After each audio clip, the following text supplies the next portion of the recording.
নদিয়ার কৃষ্ণনগর জলঙ্গি নদীতে 3টি কুমিরের আতঙ্কে সাধারণ মানুষ থেকে শুরু করে স্থানীয় মৎস্যজীবীরা।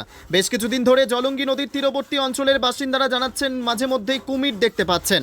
বেশ কয়েকবার মৎস্যজীবীরাও দেখতে পায় কুমির। স্থানীয় প্রশাসন ও বন দপ্তরকে খবর দিয়েও সুরাহা মেলেনি বলে অভিযোগ।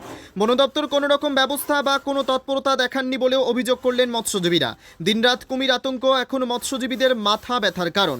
জলঙ্গিতে মাছ ধরতে আসা মৎস্যজীবীরা জানান, রাতে মাছ ধরার ক্ষেত্রে অনেকটাই অসুবিধার মধ্যে পড়তে হচ্ছে তাদের। তবে কৃষ্ণনগরের জলঙ্গিতে কুমির আতঙ্কে উদাসীন প্রশাসন। এছাড়াও জলঙ্গি নদীতে যারা স্নান করছেন তারাও অনেকটা ভয়ের সম্মুখীন হচ্ছেন বলে দাবি করেন। অনেকে আবার কুমিরের ভয়ে স্নান করতে যাচ্ছেন না জলঙ্গি নদীতে। দেখলেন আজকে জলঙ্গি নদীতে একটা কুমির এসছে। আচ্ছা, এতে কি আপনার আতঙ্কিত? এই গ্রামবাসী সব আতঙ্কিত। হ্যাঁ, আর এই কুমিরের জন্য মানুষ ভয়ে সব নদীতে স্নান করতে পারছে না। এবং কুমিরটাকে যদি বন দপ্তর এসে ধরার চেষ্টা করে বা ধরে নিয়ে যায় তাহলে এখানকার লোক খুব খুশি হবে। বন দপ্তর কি কোনো ভূমিকা নিচ্ছে না? না, নিচ্ছে না।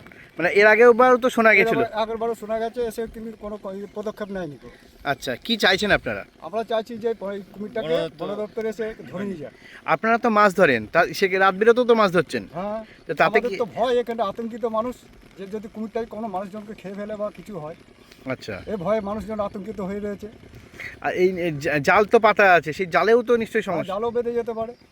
আচ্ছা, তা বন দপ্তর বা প্রশাসন কোনো ভূমিকা নিচ্ছে না? না, না, নিচ্ছে না। আচ্ছা, আপনাদের কি এই এলাকাতেই দেখা গেছে? হ্যাঁ, এই এলাকাতে দেখা গেছে। প্রথম দেখা গেছে বক্সিপাড়ার ওই দিক থেকে মানুষজন বলেছে। আমরা এসে দাঁড়িয়ে রয়েছি, দেখি কুমির দেখা যায় কি না।